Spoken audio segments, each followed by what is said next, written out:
Well, I guess today is the day that all the lies have to stop.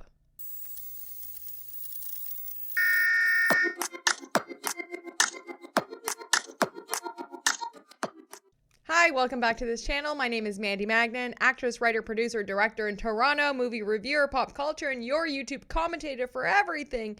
It ends with never. Well, in the last video, we went through Isabella Ferrer's entire deposition, where already I've caught her in a couple of lies. If you didn't see my little short earlier, she's complaining that Justin Baldoni asked her to lick cookie dough off of a spoon, and she took that as so, oh my gosh, it's so wrong. But it's actually in Colleen Hoover's book. What is you talking about? And I quote again from It Ends With Us. He walked the bowl over to me and stuck a spoon in the mixture. He brought the spoon up to my mouth and I tasted it. One of my weaknesses is cookie dough, and this was the best I'd ever tasted. Oh wow, I said, licking my lips. He sat the bowl down beside me and then leaned in and kissed me. So this is what we're doing now? We're just lying, like straight up? You're just finding something? Huh? This is crazy. This is crazy, girl, because you said yourself in your deposition, you read the book 3 times. So, you just, what? You forgot that little part or what's going on? Now, like I said before, there was so much, but I thought what we should do is just start with Blake Lively's 56.1 now that we have it unredacted, because remember when she first filed, there was pages and pages and pages of unredactions. We will get to Taylor Swift, Matt Damon, Ben Affleck, and Bradley Cooper. Okay, we're going to get there. So without any further ado, let's just jump right in to the unredacted version of Blake Lively's 56.1 statements and see where we can get to, okay? There's a ton of exhibits, but I just want to kind of read through this first and then try to correlate them maybe with the exhibits if we need to. Again, we don't have the text messages from Taylor Swift. We only have what Blake Lively has in her 56.1. But it paints a pretty good freaking picture. And before we get into it, I just want to read you a statement that Taylor Swift's people fed us all year long. Just the total gaslighting of BS. This is just one of many statements that she gave when she was so subpoenaed. Oh my God, I'm Taylor Swift. Why am I being subpoenaed? This is crazy. I'm innocent. Girl. Bye. A spokesperson for the Cruel Summer Singer told Good Morning America in a statement on Friday that Taylor Swift never set foot on the set of this movie. She was not involved in any casting or creative decisions. She did not score the film. She never saw an edit or made any notes on the film. She did not even see It Ends With Us until weeks after its public release, and was traveling around the globe during 2023 and 2024, headlining the biggest tour in history. Keep that in mind, okay? And not to toot my own horn here, but I've kind of been on the side that Taylor Swift always knew more than what she was leading on to, that her and Blake tied at the hip, yeah, besties for over 10 years, godmother to those children, and what, she didn't know nothing about nothing? She wasn't involved? Please. She was involved all the way up until the New York Times, and I bet still is. Here we go. Plaintiff Blake Lively's response to defendant's Rule 56.1 statement of undisputed material facts. But now this is going to be unredacted. Let's just get into it. I'm not going to go over every single one because some of it's like, old school news, but there are some things that I've just highlighted just of importance, where especially here, Baldoni is an acclaimed actor, director, and author. Before the events giving rise to this dispute, he was one of the stars on the acclaimed Golden Globe nominated television show Jane the Virgin. Then Blake Lively writes undisputed, except as to the characterization of Baldoni and Jane the Virgin being acclaimed, and in the case of Jane the Virgin, Golden Globe nominated, which the cited evidence does not support. Girl, what is you doing? Because I know you're super petty and probably a little jealous because you yourself have never been nominated at this kind of level, but Google is at your fingertips and your lawyer's smarter than this, right? Don't you have bigger fish to fry than trying to shade Justin on Jane the Virgin? It literally was nominated for 2 Golden Globes, actually. The series was recognized by the Hollywood Foreign Press Association, acknowledging its unique comedic and dramatic elements, as well as Gina Rodriguez's win. She won, and it was a significant moment, increasing the show's visibility, but she won as well. So yeah, it's been nominated. I mean, it's kind of crazy that you would even say, like, it's not, but I mean, what's going on? And like little arguments like this, right? In February of 2019, Baldoni met Colleen Hoover, author of the smash success It Ends With Us, a novel that addresses issues of domestic violence. Undisputed that the book It Ends With Us addresses issues of domestic violence alongside a theme of female empowerment. So that's good that she undisputed that. Baldoni and Hoover discussed how the book could be adapted into a film, and on May 8th, 2019, Hoover agreed to sell Baldoni the rights for the film, in part due to Baldoni's ability and experience approaching sensitive topics in his prior films. Undisputed, except to the assertion that May 8th, 2019 is not the date on which Colleen Hoover agreed to sell Baldoni the rights for a film, which the cited evidence does not support. I refer you to Exhibit B on May 8th, 2019 of the timeline of relevant events, where Justin options the book It Ends With Us from Colleen Hoover. Just like little things like that, right? I mean, oh my gosh. But anyway, then we keep going. In September of 2022, Baldoni and Wayfair sought to, and eventually did, partner with No More, an organization dedicated to ending domestic and sexual violence, in connection with the film. Together, Wayfair and No More plan to use the film as an opportunity to raise awareness about domestic violence and to provide education, resources, and support for survivors.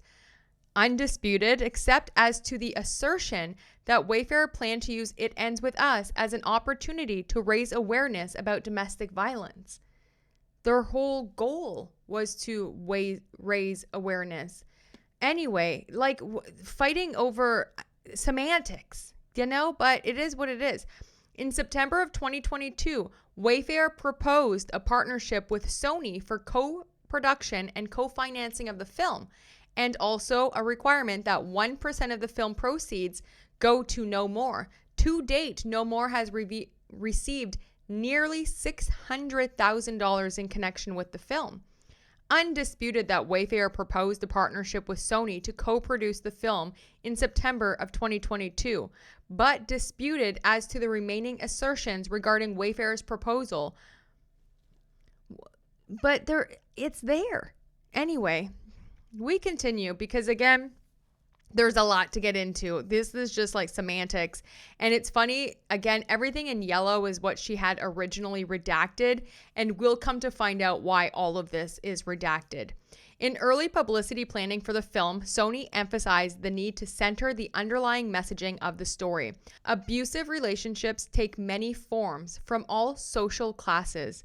What does it take to leave and break the cycle of generational trauma and domestic violence? We need to be careful not to commercialize or handle lightly. Undisputed that Sony's early publicity strategy aimed to provide context for the underlying messaging of abuse, but disputed that breaking the cycle of abuse was the primary or sole theme that Sony sought to emphasize. The first theme listed was women empowerment, and others included small businesses and women's friendship as a lifeline. Sony's publicity planning for the film avoided commercializing its themes. The publicity plan included screenings on a rooftop.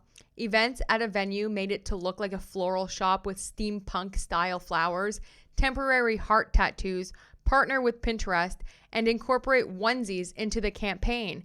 Oh no, not onesies. Y'all, Sony, you want to put Blake Lively in another onesie? Death to you. I mean, that's sexual harassment. Not a onesie. Beyond providing some financing, Saritz was not involved in the production of the film, and he did not supervise or manage anyone at Wayfair Studios during the filming of It Ends With Us. undisputed that Saritz was barely involved in the film besides providing its funding, but disputed that Saritz did not supervise or manage anyone at Wayfair Studios because the CEO and upper management answered to Mr. Saritz, per Mr. Baldoni's deposition. The book, It Ends With Us, was well known for sexual content. Disputed. The evidence cited does not support the assertion that the book It Ends With Us was known for sexual content. What do you want them to cite every single page that has sexual content? I mean, I just read you one paragraph where she's licking the spoon and talking about pretty much how orgasmic it was. Of course, it's violent, it's sexy, it's traumatic. But she goes on to say, N. Hoover challenged any suggestion that the book was a hot romance when discussing optioning the film with Baldoni. Blake Lively never read the book, either before filming or during filming. That's disputed. Blake Lively would like everyone to know that she informed Justin Baldoni when she is part of a book to film adaptation, what works better for her is to not read the book in advance because it becomes harder to see the blind spots in the film, and that she likes to look at the film as its own piece to make sure that it works on its own. Lively nevertheless read several portions of the book after April 2023. She read several portions. I mean, Colleen Hoover, this is your bestie, right? She still hasn't even read your freaking book. She's in the movie and still hasn't read it, but she wants everyone to know she's read several portions of the book. Several portions. What actor is getting paid $2 million and does not read the book in which the film is being made? None. You saw the way that they were promoting Housemaid. Oh my God, they have every one of those actors reading the book. Even Michelle Marone, one of Blake Lively's little boy toys, he even has pictures of him reading the book. Everyone, you read the book. Wuthering Heights coming out, they said they read the book. Of course they had the book. You read the book. This is the dumbest answer. They go into all the contract talk, and of course Blake Lively didn't have her long form agreement signed. And there's emails from Wayfair and Wayfair's lawyers trying to get her to sign it. Like, hey, we're going to camera. We need this contract. Hey, we're going to camera. Like, let's get this going. Let's get this going. But she did get paid because shortly before the offer letter was finalized, pursuant to the escrow agreement, It Ends With Us movie wired Lively up front $1.75 million, less a 6.37% New Jersey withholding tax, to Lively's client trust account at WME. The offer letter was finalized in early May 2023. As discussed below, the offer letter expressly provided that the full execution of a long-form agreement regarding the terms of Lively's engagement was a condition precedent to It Ends With Us movie's obligation to Lively thereunder. And that goes undisputed. But Lively respectfully refers the court to the cited sources for its complete contents and disputes any summary or interpretation inconsistent therewith. Further, disputed that paragraph 13 of the offer letter was an ongoing and operative part of the parties' agreement. The terms of the offer letter became binding through Lively's reliance letter to Wayfair, which expressly recognized the waiver of paragraph 13 through the parties' mutual performance, notwithstanding the absence of an executed long form. And she quotes, "In the meantime, since principal photography has commenced, until such time that the long form is fully executed, our client will continue to proceed in reliance upon the terms of the negotiated deal memo, with the understanding that lender and artist are now unconditionally pay or play for the acting fee of $1.7 million, and that the condition in paragraph 13 of the deal memo are now either satisfied or waived." Oh, and she does attach the email chain, but it doesn't look really good for her, honestly, because it's just them over and over again trying to get her to sign, saying like, hey, we go to camera now tomorrow. We really need you. We need this loan note agreement signed. Says principal starts on Monday. So we need this signed along with the COE that you still have in your court. If you can please get these over today, that will be greatly appreciated. And then her lawyers say Thank you for sending the long form. We will review and we'll come back to you with our comments. In the meantime, since principal photography has commenced until such time that the long form is fully executed, our client will continue to proceed in reliance upon the terms of the negotiated deal memo, with the understanding that the lender and artist are now unconditionally pay to play for the acting fee of $1.75 million, that the conditions of paragraph 13 of the deal memo are now either satisfied or waived. It was all a setup since the beginning. Who doesn't sign their freaking actor loan-out agreements before you go to set? She shouldn't even be allowed to be on set without those contracts signed. That was probably where Wayfair really started to, in my opinion. I mean, there's no regret. Shoulda, woulda, couldas, but should have put their foot down. Before accepting the role, Lively had reviewed an early script and thus knew the film would include sexual conduct and dark themes, including domestic violence. The script Lively reviewed included scenes of sexual intimacy, intimate partner violence, and attempted sexual assault. Undisputed that Lively had read a script of the film prior to accepting the role of Lily Bloom and understood the film to involve romance, drama, trauma, and levity. But yeah, I knew there was some romance. I knew that there was some drama. I knew that there was trauma. I knew there was levity. I knew that there were many facets to this story. But disputed that the script Lively reviewed included scenes of sexual intimacy, intimate partner violence, and attempted sexual assault. The entire book is based on domestic violence. And she's trying to say that the script that she read didn't have intimate partner violence or attempted sexual assault or any sexual intimacy. This is why you read the book. This is why you read the book. And I guarantee the first draft of the script had all of those things. How could it not? That's crazy. Lively worked to revise the script before filming began. Her written work product included frank sexual language and overtly sexual themes. For instance, in April 2023, Lively sent Baldoni a revised draft of the scene in which Lively's character Lily Bloom and Baldoni's character Ryle Kincaid first meet. On the rooftop of a building, the rooftop scene, Lively explained she revised the scene to include flirty and yummy ball busting. She referred to her choice of dialogue as my love language, spicy and playfully bold, never with teeth. Her draft called for sexual tension between the characters, kissing, and retained a line from the book in which Baldoni's character says directly to Lively's character, I want to fuck you. Undisputed that Lively revised the script before filming began, including a portion of the script corresponding to the rooftop scene, and that the quoted language appears in the cited sources. Disputed to the extent this paragraph suggests that Lively was solely responsible for these revisions because Baldoni solicited, encouraged, and approved of Lively's script revisions.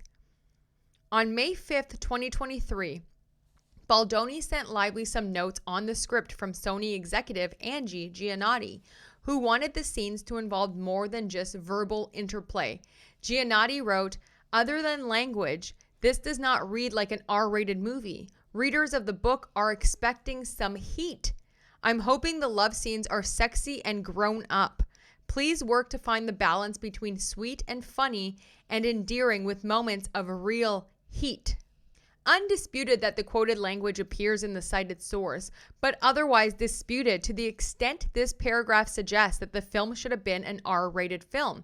It was broadly acknowledged that making the film PG-13 had proven without a doubt to be what was best for the film and the audience. We're going to look at this because this was after Blake Lively came on board. And this is exhibit in my video, exhibit 3 or exhibit C, okay? But exhibit 8 for Blake Lively. This was sent on Wednesday, November 22nd. This is after Blake Lively wrote her little list of demands and made a big stink about stuff. This is when they decided that now the film is PG-13. So her trying to give the illusion that it was always PG-13 is a lie. This is when they cut all of the swearing, they cut all of the stuff. There was only going to be like one makeout scene now and everything. But this was literally dated, again, November 22nd. This is the exhibit from Blake Lively dated November 22nd, 2023. This is after she made all of her little demands and started saying all of this stuff, This is when they decided to make the film PG-13. All swearing has been removed aside from one F word, and now the film is PG-13.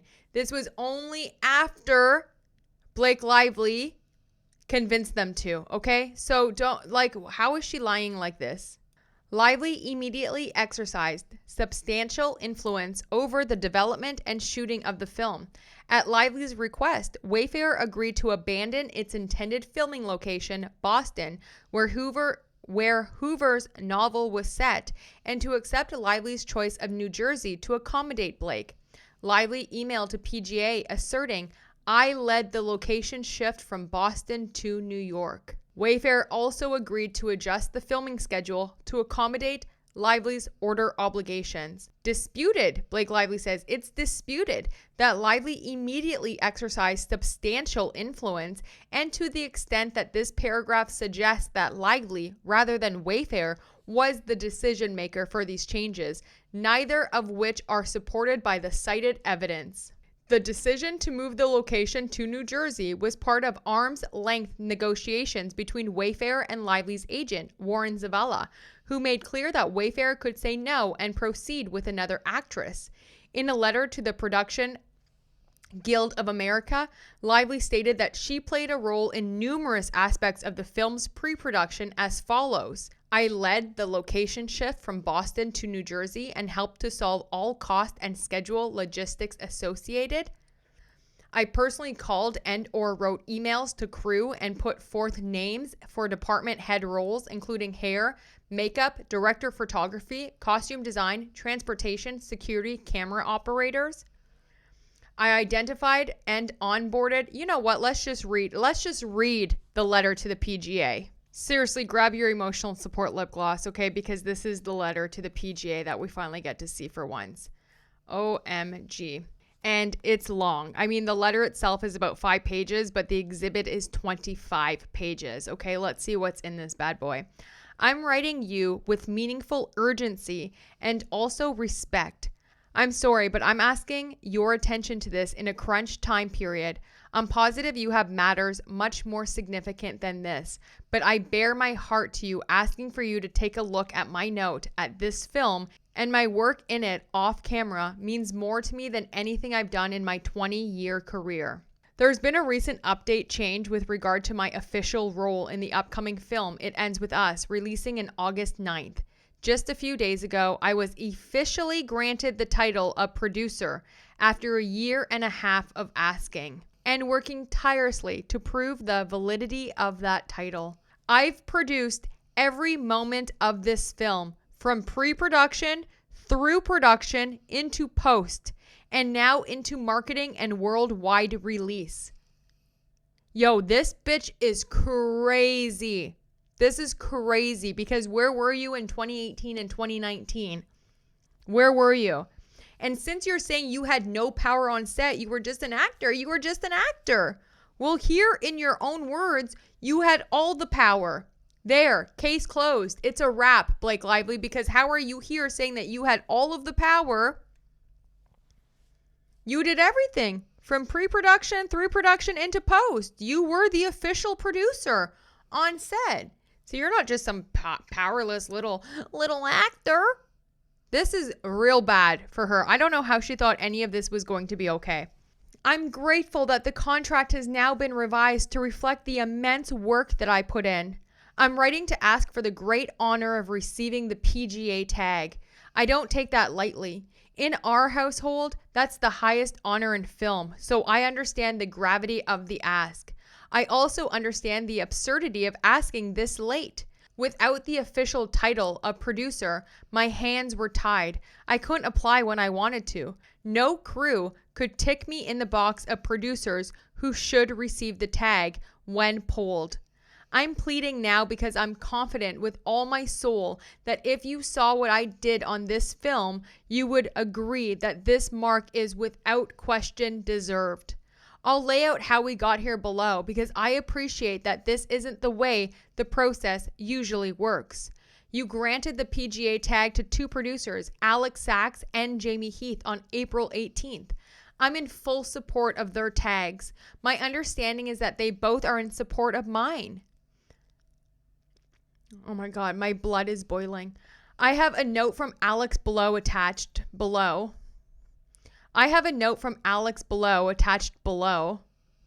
Girl, okay. Along with 16 other department heads, and Jamie, if asked, I'm sure would confirm the work I did. So much has changed since they filed for their tag, the most significant being that the cut of the film that was selected to be released is my cut, which I'll lay out in more detail later, but I imagine you appreciate the gravity of that advancement alone since April 18th. As to not get too bogged down in more of the why now details, I'll focus on the facts of the work I did in each stage of production bulleted out below. I apologize for how dense it is. Well, if the shoe fits. But it's important for me to lay out all I've done when asking for such a significant consideration from you all at the PGA. I'm changing the font to make the read as easy as possible. Development and pre-production. Pre-production. This girl. Oh my God. I can't believe it. I led the location shift from Boston to New Jersey and helped to solve all cost and schedule logistics associated. I personally called and or wrote emails to crew and put forth names for department head roles, including hair, makeup, director of photography, costume designs, transportation, security, and camera ops. Do you realize that that's only for her hair, her makeup, her wig maker, her transportation, her security? I identified and onboarded freelance team members for the cast members, not just myself, to help achieve the goals for the screen, including a fitness trainer, nutritionalist, meal prep service, spray tanner, wig maker, hair colorist. The nutritionalist, she said, Justin Baldoni hired to fat shame her. The trainer we already know is a snitch-ass Saladino. I reviewed and reshaped the creative of the production design for all key locations for all characters. Also made changes to use existing elements of locations to save cost. I called in favors with home design contacts to get items loaned, discounted, or gifted to save production design cost.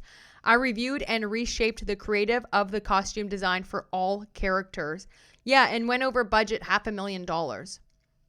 I called in favors with fashion contacts to get items loaned, discounted, or gifted to save costume cost. I reviewed and reshaped the creative of the prop and floral design for the key film element of the film.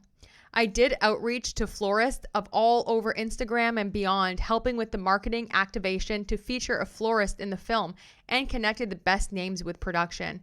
I went through hundreds of casting tapes to help find the rest of the cast, including our stars, Atlas, Young Lily, Young Atlas, and Jenny Bloom. I rewrote the script to improv the role of Jenny Bloom after 3 actresses turned it down. I personally identified and put forth Amy Morton to play Jenny Bloom after the rewrite of Jenny Bloom was implemented. Amy accepted our offer. I worked alongside my agents as well as other talent agencies to put forth names for Atlas, sending links to their work, and in many cases reaching out to their teams directly to get interest and availability. I screen tested with all options for Atlas. When we struck out with those actors, we offered the role to our original choice, Brandon Sklenar, who then turned it down. So I had my team get involved in convincing him to do it. I wrote him a personal letter as well. He accepted the role. So that's it. That's the favor. He didn't want to do it.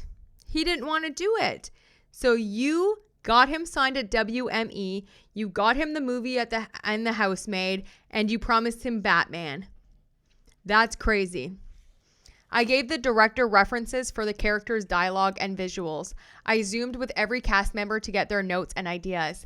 I then did significant rewrites on the script to incorporate all the notes from the cast, studio, distributor, author, director, and myself, since our writer was not available at that time because she was on another job.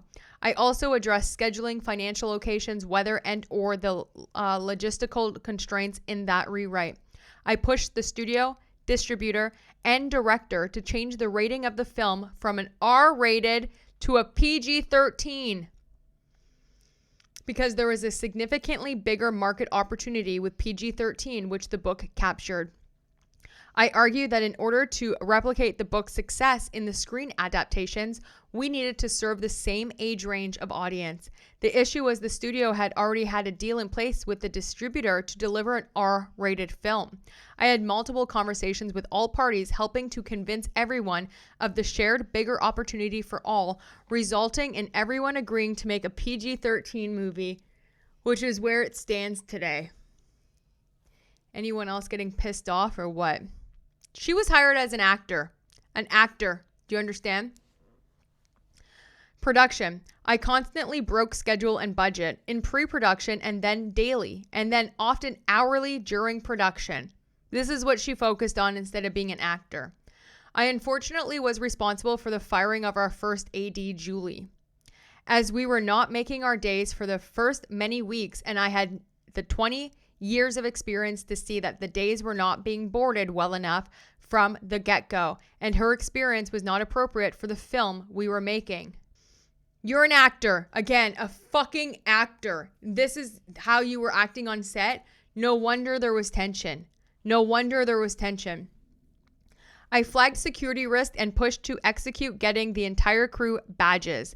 I'd never been on set without them. That's actually not even like a thing unless you have someone like Blake Lively on set. But anyway, they were not put in place for this production. We were having breaches where fans were filming our monitors and uploading the scenes to TikTok because no one knew who was crew and who wasn't. Badges were in places days later. I flagged and had the production name changed to an alias, as is standard in my experience. This changed all signs for locations, call sheets, transportation, as the film's true title was all over every sign, identifier, and correspondence. As the result of using the actual title, we were being flooded with unwanted security breaches, paparazzi, large crowds, and leaks. I helped to block the staging of every scene for shooting efficiency. You're not the director. You fucking idiot. I'm getting so mad. I'm so sorry, guys, but like, I could never. What do you mean you blocked? So you directed the film. You went over Justin Baldoni. No wonder why there was tension. No wonder why. Because who do you think you are, Blake Lively? Okay, I'm back. I helped to block the staging of every scene for shooting efficiency, oftentimes asking to block the night before so the crew could pre-light without wasting the time of pulling the cast from their hair and makeup to rehearse. When we came back after the strikes, I was writing as we were shooting to meet real-time hurdles and demands with regard to the schedule, budget, and creative needs. I reviewed and instated COVID protocols when we had an outbreak and lost many crew members. I managed the politics and HR concerns on a daily basis, acting as an intermediary to keep crew and cast engaged, safe, and on board.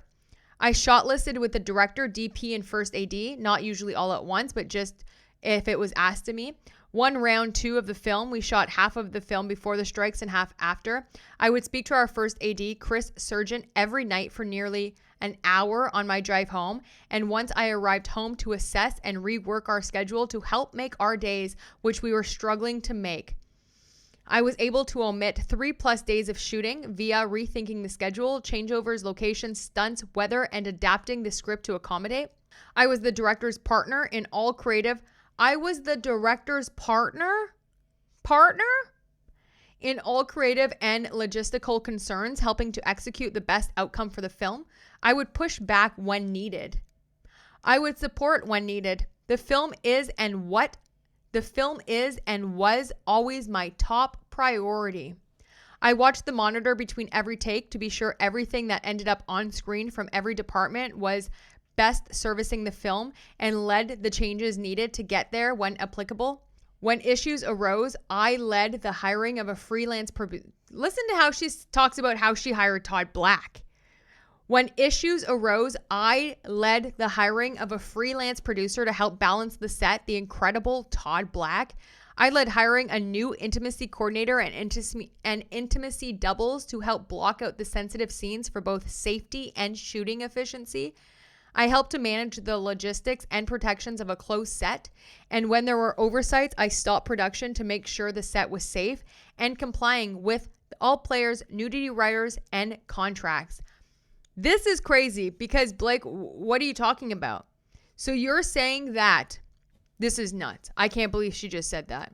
Because literally in her own complaint, she says that in the birthing scene, it wasn't a closed set. It was chaotic. It was this. It was this.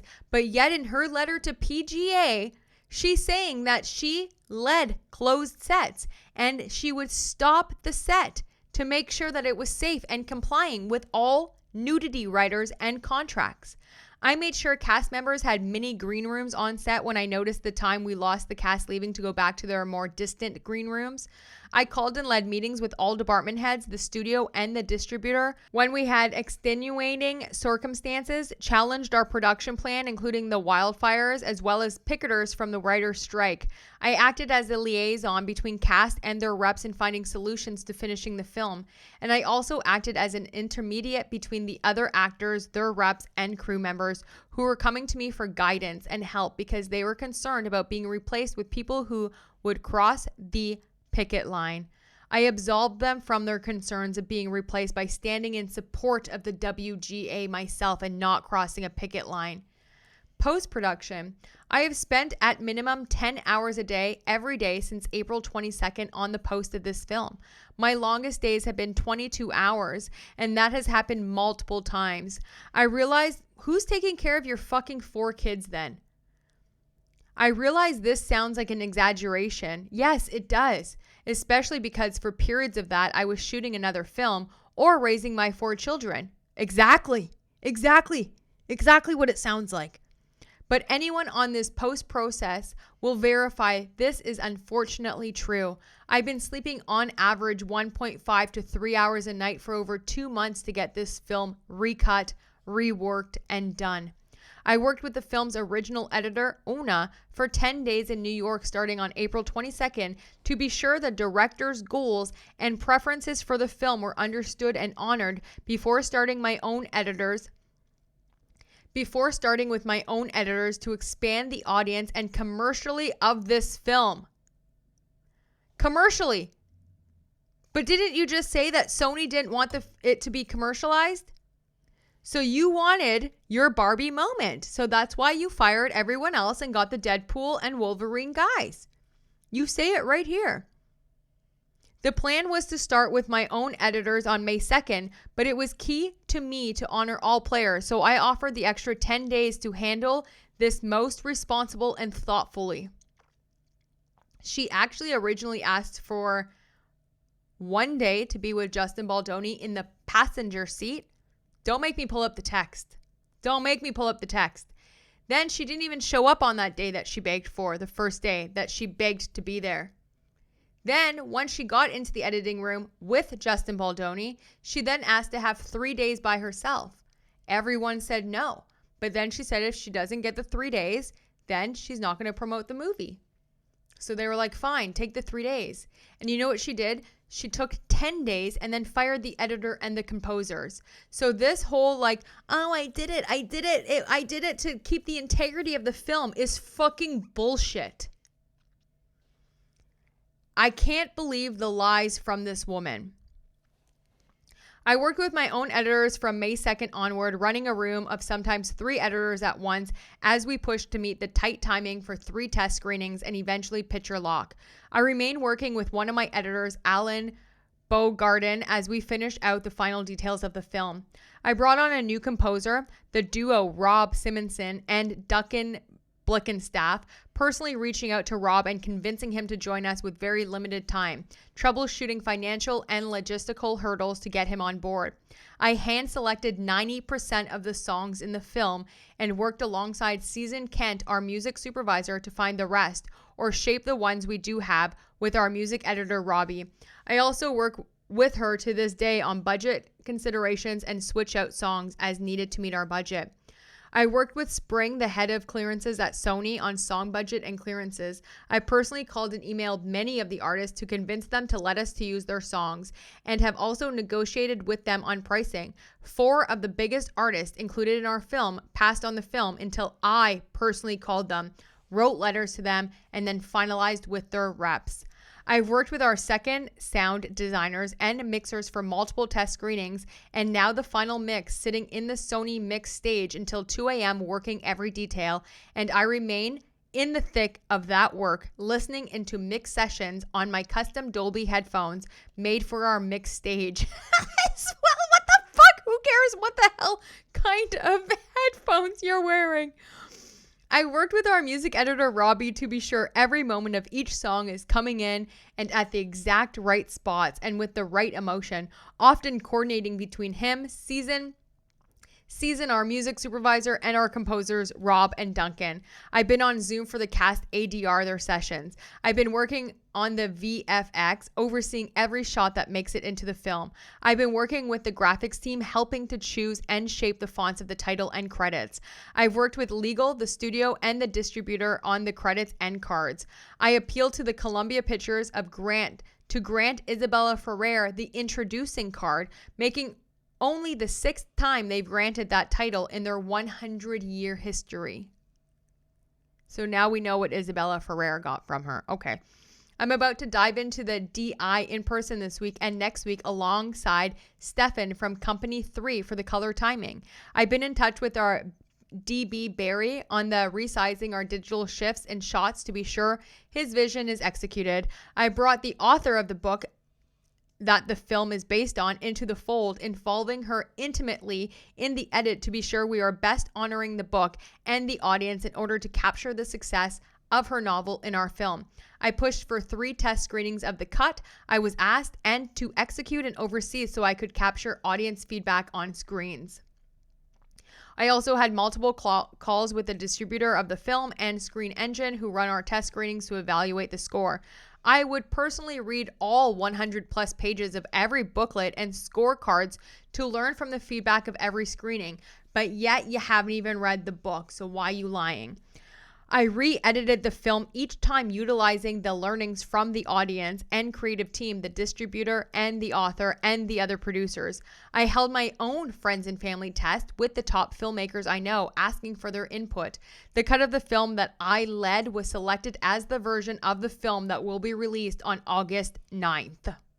My heart is literally bleeding all over again for Wayfair because this is unheard of. An actor doing this is absolutely crazy. And you know what? All of her little actor friends and the directors that she said, the best filmmakers that she knows, should have known better. How would they feel? How would Matt Damon, Ben Affleck, Bradley Cooper, Sean Levy feel if this happened to them? Shame, shame, shame on everyone that stood by and let Ryan Reynolds and Blake Lively do this to Justin and Jamie. Marketing. Starting, I think it's supposed to say, starting with the initial trailer, I called a meeting with Josh Greenston, president of Sony, in February of 2024, and the entire marketing team at Sony to lay out the angle of the campaign. There was no film for anyone to watch yet, so the trailer they made understandably didn't capture what the film would be. I walked them through the film, cited dailies, and down to which take with which time codes that they could find footage to build the best trailer. That's why you wanted the fucking dailies. I'm losing my mind. Guys, take a breath. Once they resubmitted the trailer, I worked with them on every frame of the creative, factoring in any social sensitivities. I worked hand in hand with Bridget Wright on this. I personally secured Taylor Swift to loan out her songs to our trailer and marketing efforts, which helped it to be the largest debut of film-led film trailer of all time. Wild. So proud. I speak with marketing and PR at Sony no less than 5 times a day, every day for 2 months now. I often have Zooms of upwards of 10 people on their teams. I worked in person with them via text, via calls, via Zoom, on the ground during press. I am available and reachable to every single team member and their assistants at all hours, 7 days a week. Anyone, can and will confirm. I'm working closely with the international teams on everything from posters, commercials, book covers, and beyond by territory. I'm working closely with the digital team on everything from social media pages down to the color palette, graphics, language, copy, cadence, and even what font is being used and how. I'm working with the publishing side on book covers, the look, layout, and usage. I helped to design our first major PR marketing event, which was 2 weekends ago. I personally begged Tom Rothman, head of Sony, to allow me to show the film to 3,000 fans as an early preview. But yet you said at Book Bonanza that they didn't allow you to do that. And actually there's text messages saying that they couldn't believe that you did that. So this is a lie again. I had the first finish the film with all of the audiences noted that our previous preview, which I pulled off in time, so he agreed. I went over all of the talking points and scripts for the panel and helped tee up the film and the cast. When my co-star had a scheduling conflict and had to drop out of the event, I got on the phone separately with him, his agent, and his publicist to get him back on board. I got our cast and author to help me personally introduce all 14 theater screenings the film. I bought patches myself on Amazon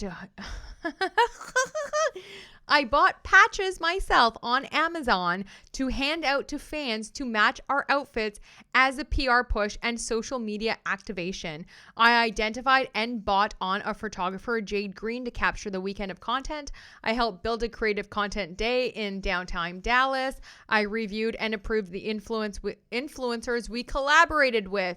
Oh, so you're allowed to collaborate with influencers, right? I reviewed and approved the influencers we collaborated with, but Justin can't, right? Okay, just trying to figure this all out, you know?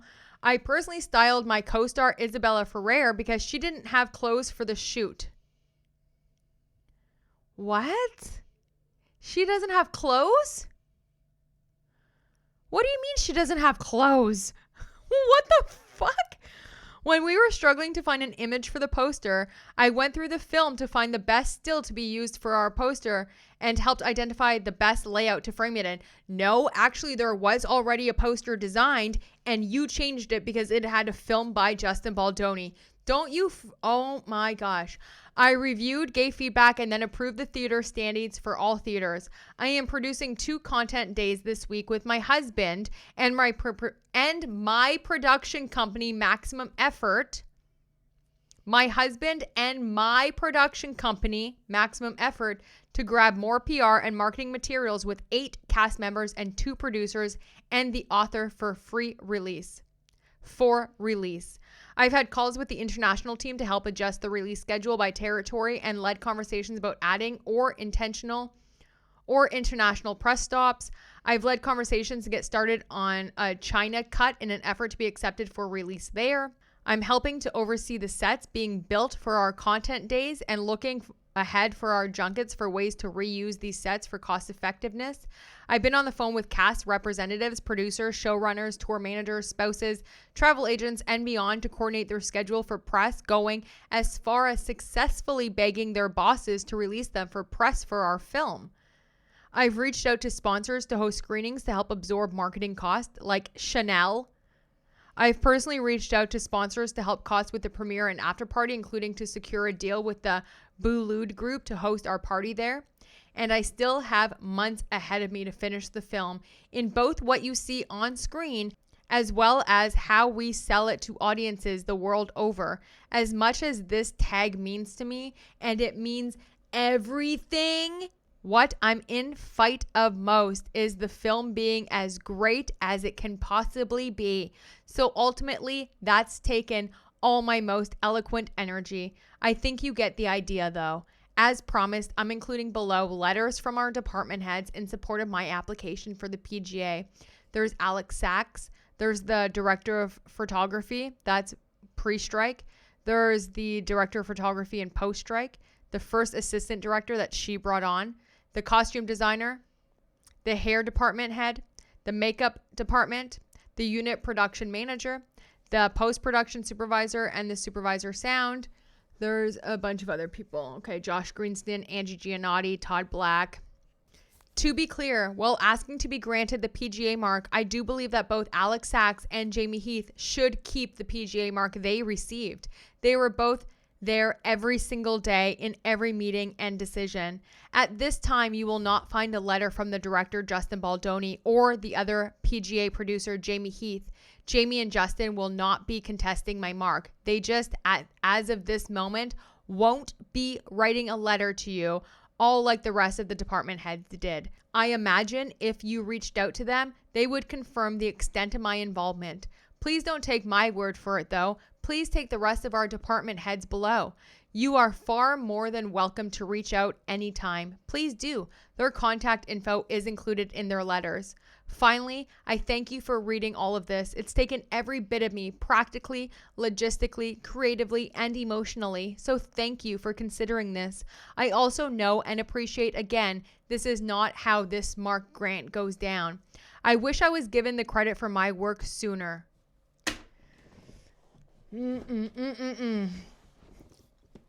I wish I was given the credit for my mark sooner, so I was able to be given a fair shot at applying right away. I know president is important, and on that, my dear friend Bradley Cooper gave me a pep talk about pushing for this. Citing, and he told me I could mention to you all that a similar situation happened to him on Nightmare Alley. He was hired as an actor, but ended up extensively producing the film, and a month before release, he was given a producer credit. He applied for a Hail Mary PGA mark with the support of the film's crew and was granted it. So I am hoping and praying that it's possible here as well. As a woman in this industry for 20 years and the mother of 3 daughters, a big reason I'm pushing to be acknowledged truthfully and accurately for the work I've done on this film is because I believe it's an important thing in this day and age for a woman to be given credit for the work she did. It's as simple as that. She loves that line. It's as simple as that. It's as simple as that. I earned it 50 times over again on this job, but I may not get credit for it, and that hurts. Not just for me, but for all the women. Not just for me, but for all the women who are told they can't be given credit because there are already too many female producers. That never happens. Okay? I will say that there's obviously more men directors and female and men producers, but women are very up there right now with producers, and they're looking actually for more. So this is bullshit. This is such a cry wolf. I can't stand faux feminism like this. It's gone too far. She's psychotic. We do the work anyway. We have to fight exponentially harder to be acknowledged, and each of our fight paves the way for the next female producer. So I implore you at the Producers Guild of America to look into all the facts here. Please don't take my word for it. Please do the work. Please do the work. Oh my gosh. I'm sorry to ask this of you this late in the game, but as you see, I wasn't able to sooner. I promise you, you will be granting a tag to someone who gave everything of herself to this film to earn this honor, and it's something I will cherish for life. I hope you will join me in standing for what's right and true with regard to who has earned the PGA mark for this film. It ends with us, while we still have time. We lock and ship picture imminently, so I thank you for your attention to this in such limited time. It's in your hands now. I can sleep well knowing I did all that I can do. Thank you again for your time and consideration. With respect and gratitude, Blake Lively Reynolds. And there is all of those people's letters attached to it, but I ain't got time for that in this video, okay? I ain't got time. We're going to go back to her 56.1 statement after I just puked up my dinner from reading all of those lies. No, I didn't actually puke. I'm just kidding. Yes, that's crazy. That's crazy. No wonder why she wanted to keep this under seal. In a February 8th, 2023 voice memo, Lively asked if the start of shooting could be pushed back because she wanted to be in my best shape. It's undisputed that the quoted language appears in the cited source, but Lively respectfully refers the court to the cited source for its complete contents. Yeah, that's literally what you said. I mean, you even got your agent involved, Warren Zavala, so that they could shoot all of that stuff in the second phase. On February 9th, in response to Baldoni's comment that Lively must feel 1,000 pounds lighter after resolving a personal dilemma, Lively responded, "Only 20 to go." Baldoni disliked Lively's self-deprecating joke. She's saying it's undisputed, but to actually reference the text messages, and that's exactly how it went. On February 17th, 2023, Lively asked Baldoni, "What's the chance we can do the body scenes at the end of the schedule?" Baldoni responded, "I want you to know you look amazing. Anything you're insecure about, we will talk through and get creative together and make you comfortable. I just don't want you to stress about your body. It's the last thing you need." She says that's undisputed to the language, but again, refer to the text. We have a billion times, and that's literally how the conversation went. That same day, February 17th, Lively told Warren Zavella, her agent at WME, "Also, I asked Justin Baldoni today, but I need their help in boarding the movie so that the body stuff lasts to shoot. I'm working my ass off, literally working out twice a day, 4 hours a day, which is insane, but I'm treating it like my full-time job. And no matter how hard I work, it's a lot to accomplish and not a lot of time. I want to set us all up for success. This sexiness in this film and the marketing, I'm sure, is critical to its success." The sexiness, you say? The sexiness? The sexiness. But we're here today because Justin Baldoni said your wardrobe was sexy. In a February 18th, 2023 message to Baldoni, Lively wrote, "I know my job here. As woke as we both are and work to be, this movie requires a certain aesthetic. It's part of the job that we both excitedly signed up for. I don't shy away from it because it's not problematic." She doesn't dispute. I mean, she's kind of disputes it, kind of doesn't dispute it. But here we go. Miss Taylor Swift, please. Taylor, come to the front.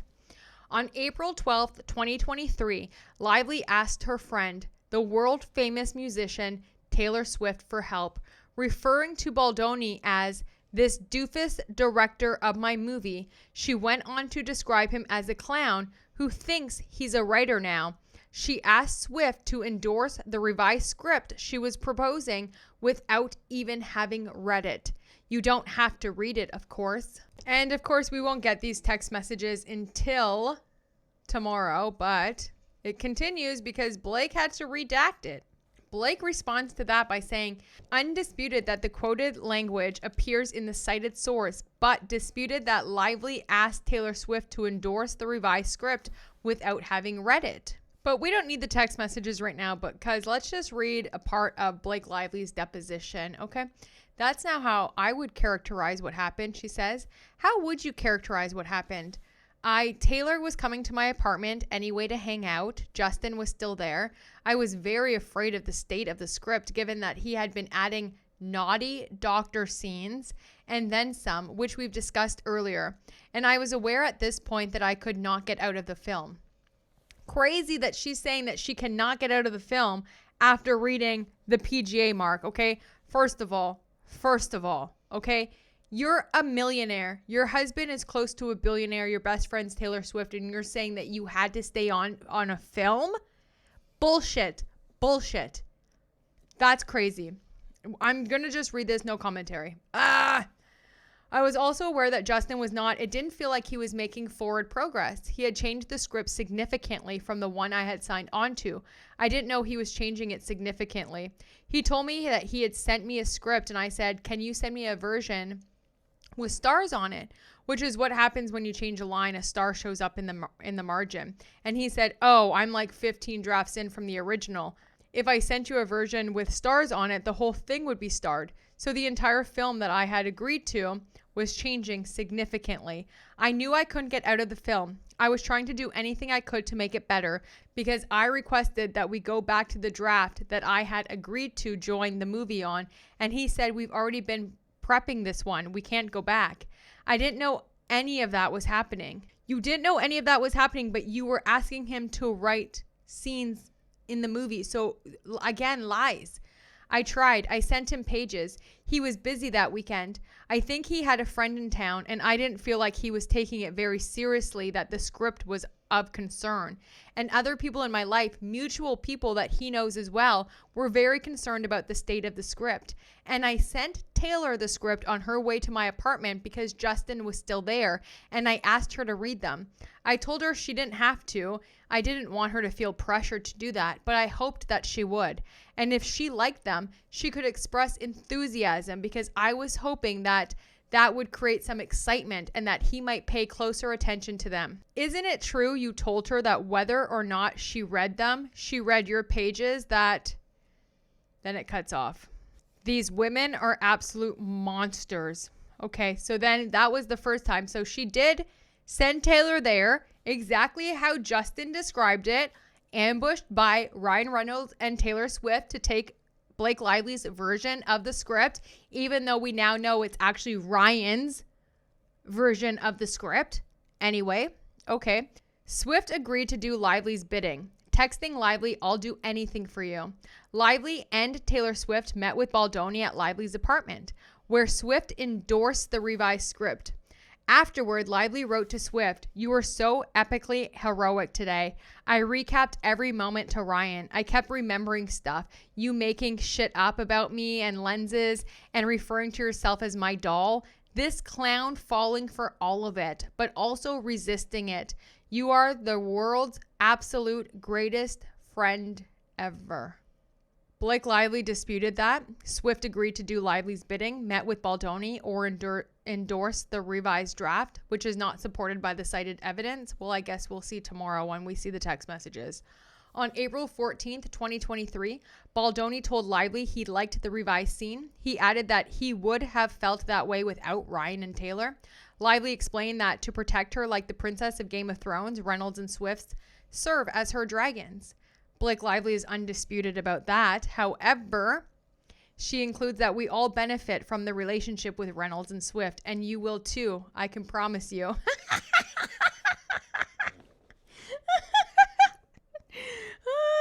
I'm sure she just wants the judge to know that, right? That's crazy. Lively has since disclosed that her husband Ryan Reynolds actually wrote the revisions to the rooftop scene that she proposed. That's undisputed by Blake Lively. She's talking about these safety concerns on set and how there's testimony from the cast that confirms that those policies were not provided.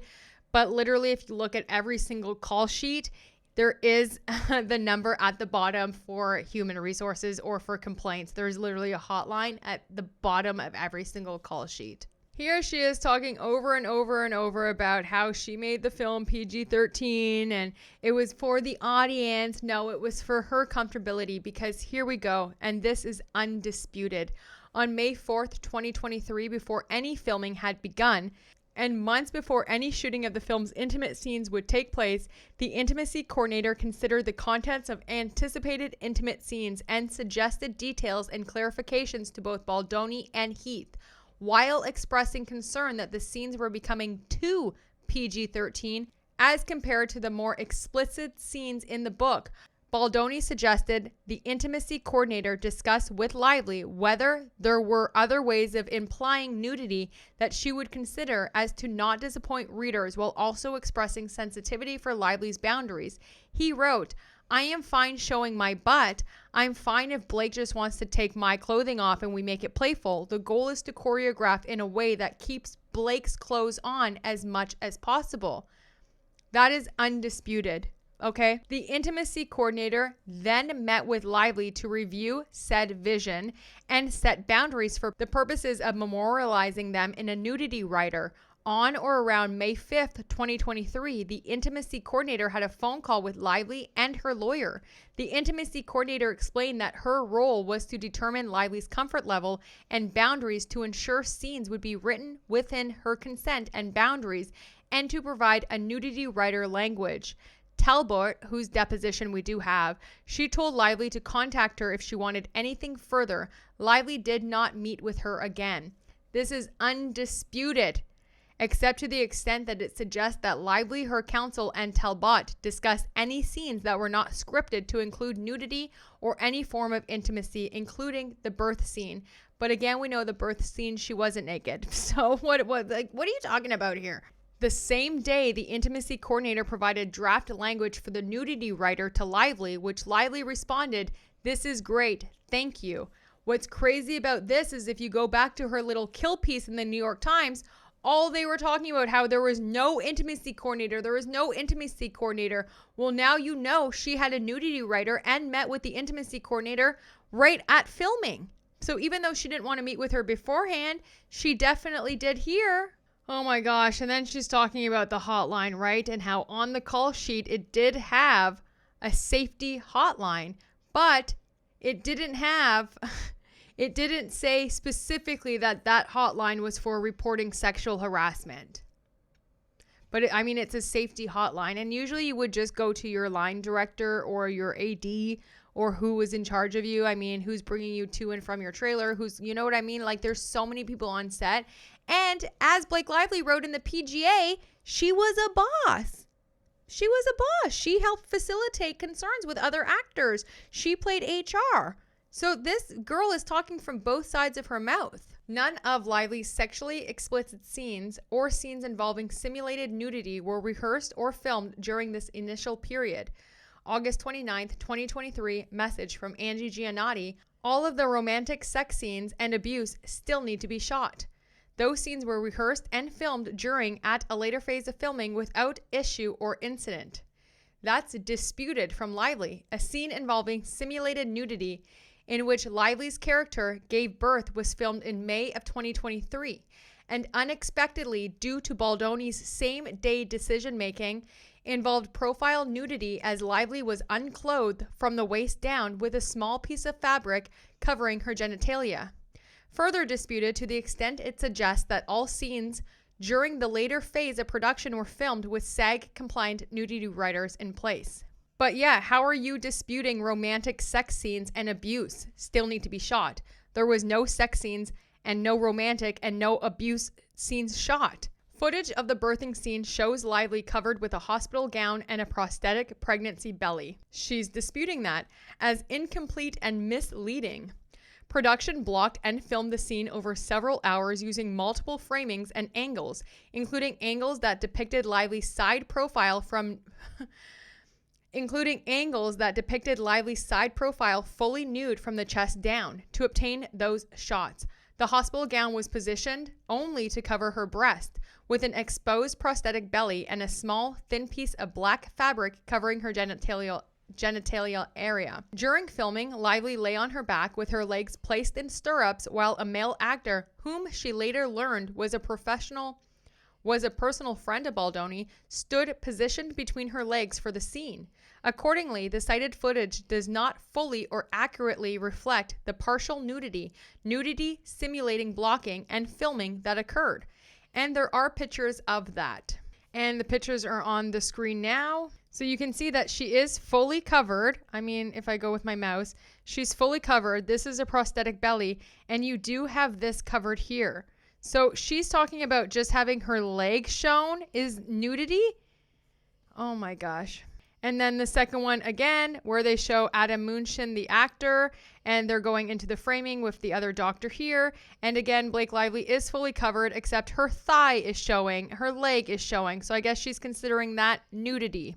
The birthing scene involved only implied nudity or would not have required a nudity writer. While Talbot testified regarding SAG industry definitions of nudity, she also explained that the birthing scene involved a high hip exposure that constitutes profile nudity, which would typically require a nudity writer.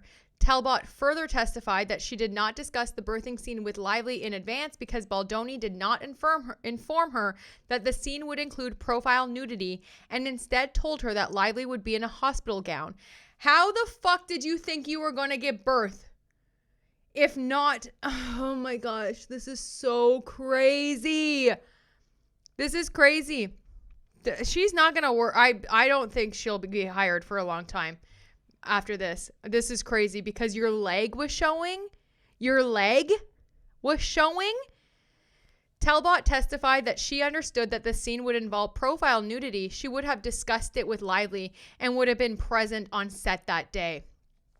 Talbot also testified that she did not recall any nudity in the birthing scene. Although the birthing scene showed a high hip line, Lively did not require or request a nudity writer for that exposure. That's undisputed, but Talbot testified that the birthing scene showed a high hip line and that Lively did not request a nudity writer in advance of the birthing scene. Otherwise disputed, that Talbot testified that she did not recall nudity in the birthing scene. She also explained that the scene involved a high hip profile, which constitutes profile nudity. Talbot further testified that Baldoni did not inform her that he intended the birthing scene to include profile nudity and instead represented that Lively would be in a hospital gown, which she was, but she's also giving birth. So, like, what did you think? Because neither Lively nor Talbot was informed that the scene would involve profile nudity, and because it was not reflected in the script, Lively did not request a nudity writer. Talbot testified that had she known that the scene would involve profile nudity, she would have discussed it with Lively and would have been present on set that day. Wayfarer did not call Talbot on set on the day in which the birth scene was filmed. The only intimate scene shot in the first phase of production involved two actors other than Lively and Baldoni. The two actors playing the young versions of Baldoni and Lively's characters, young Lily and young Atlas. She's saying that's undisputed. However, she disputes the extent that intimate scenes may also include profile nudity. Her fucking hip. She's considering intimate.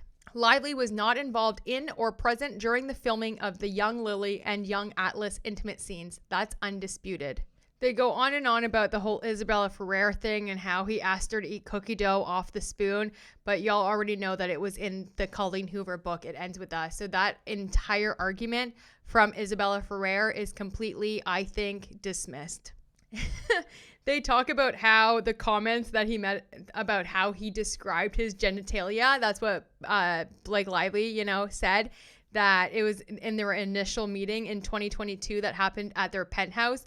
The only thing she's disputing is that it is a penthouse, that it took place at Lively's apartment, but disputed that it is a penthouse. That's what you're disputing? Okay. They're talking about circumcision for male babies. Baldoni talked about the decision that he and his wife made for their child, and then he offered that he was circumcised. Lively did not complain to Baldoni or anyone else affiliated with Wayfarer at the time about these comments.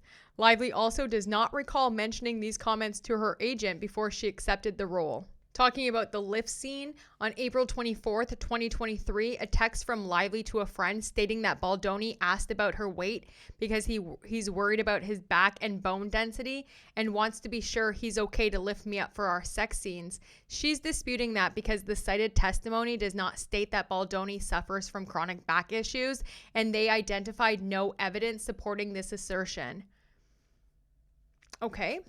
And then she's trying to say that she's disputing Justin Baldoni's character lifting Lily Bloom, Blake Lively's character, because they say that they had it in there as of December 28th, 2023, and she's disputing it because it's not a lift scene, it's where Ryle carries Lily. Bitch, what's the difference?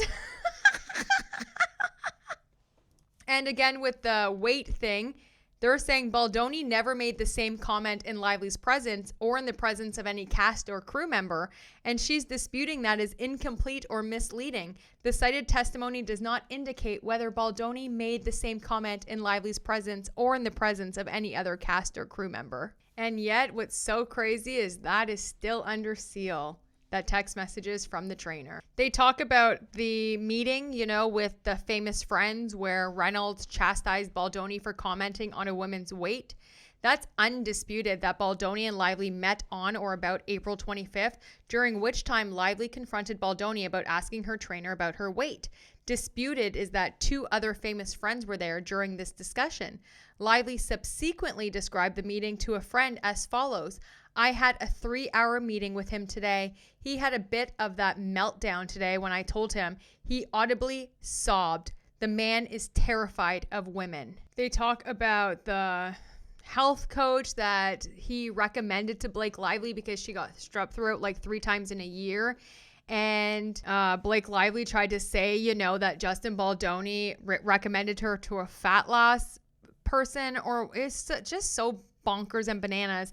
But her response to that is Baldoni introduced Lively to his personal health coach, who Lively later learned specialized in weight loss and was eager to recommend for her how she could work on fat loss. Well, isn't that just a little bit different from the story she fed the New York Times and in all 3 of her complaints? Talking again about how the movie became too PG and how he shared notes with the intimacy coordinator and then asked the intimacy coordinator to go to Blake to see what she's comfortable with.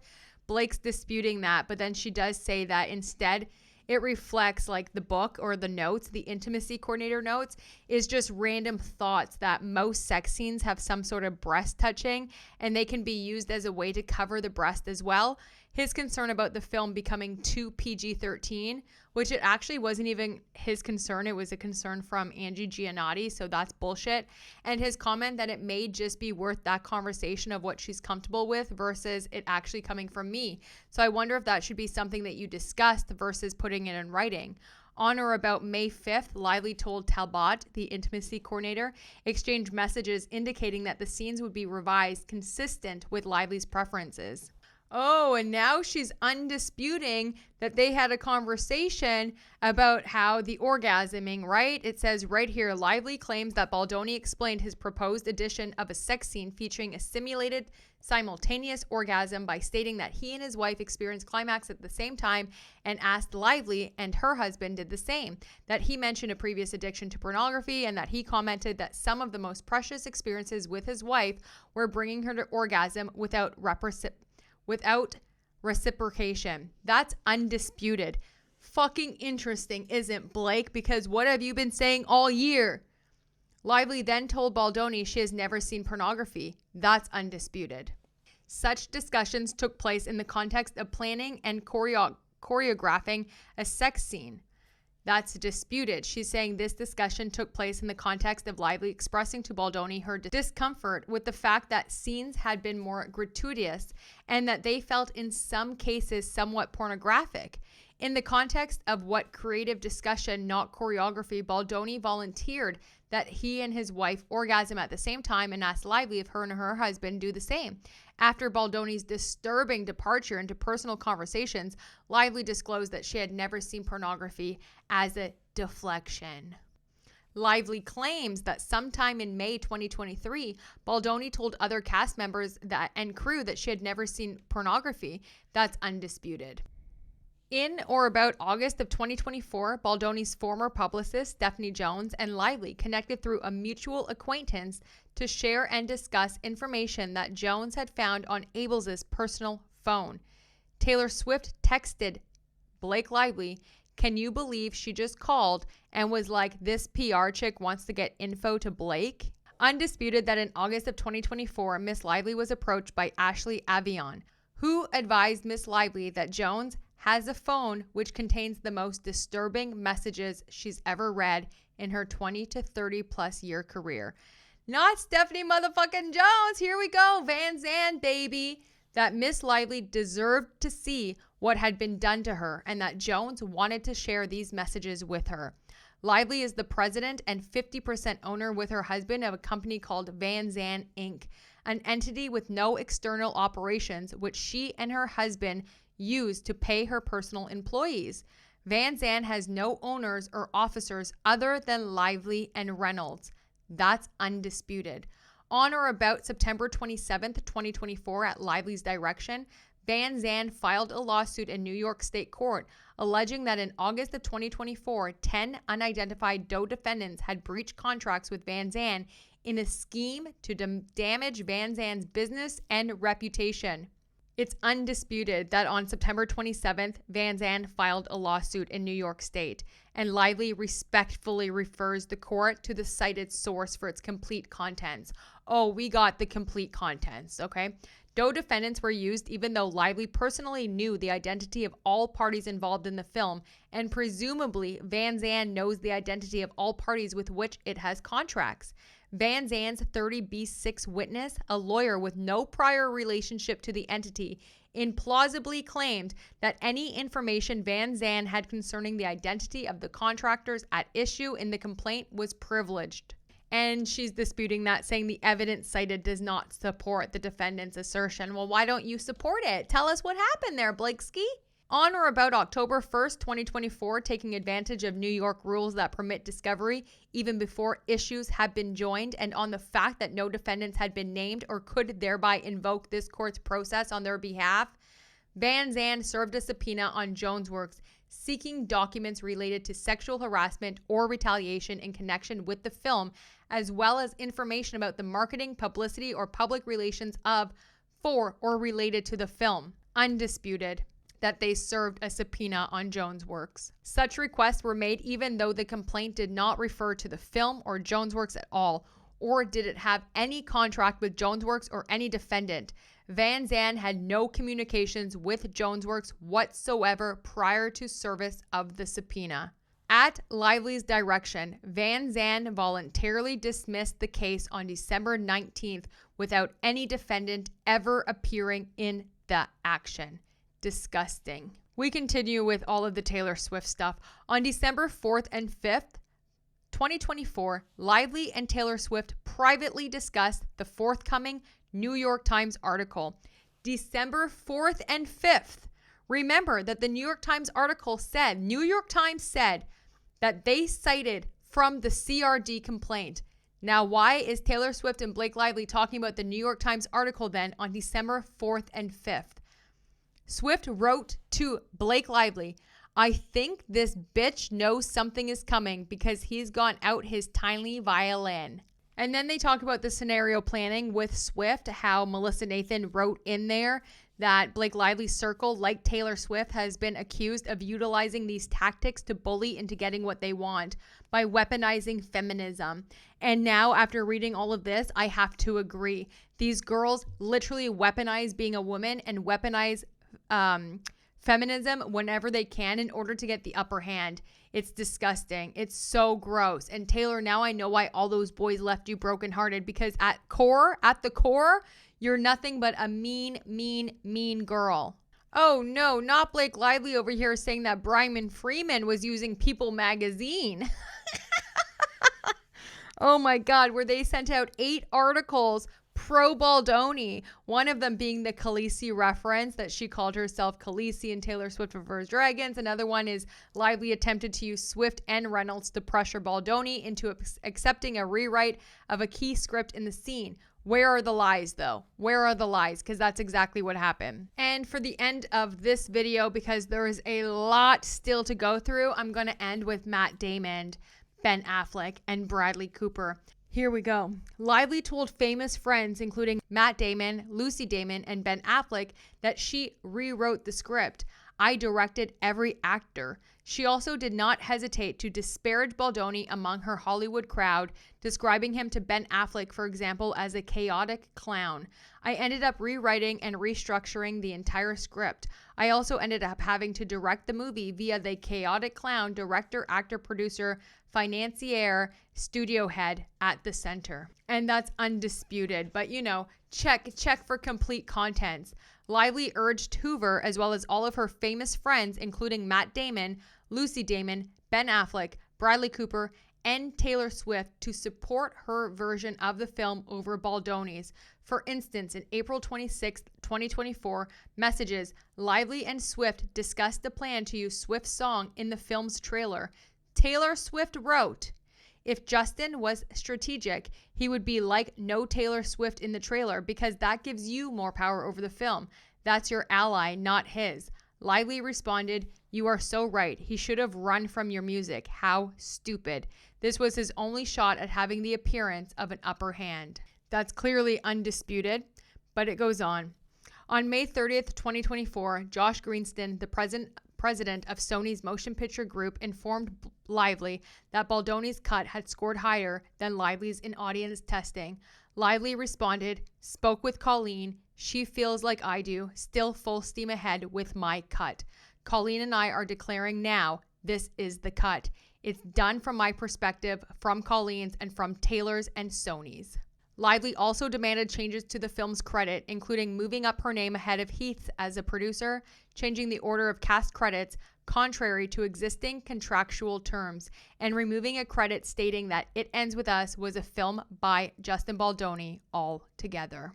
This is going to take days and days and days to get through, okay? But I'm going to bring you everything that I find. This is mayhem. This does not look good for Blake Lively, for Taylor Swift, for any of her people. We still haven't seen all of the text messages because that's going to be with Wayfair, right? It's their evidence in support. But so far from Blake's side, girl, what was you thinking? That PGA letter is absolutely crazy. These people are deranged. For her and Taylor Swift to even like laugh and joke around about, oh, now you have the upper hand. That's what it was about the entire time. A power struggle for the rights to this film. And Blake Lively got it from undermining, insulting, criticizing, and going over the actual producers on film to take it over. It's disgusting. I have no words for it. But I'm going to leave you with this. I'm going to keep reading, keep doing research, and I'll be back, baby. Okay? Happy digging. Happy great unsealing of the Blakestein files. I love you. I'll talk to you soon. Bye.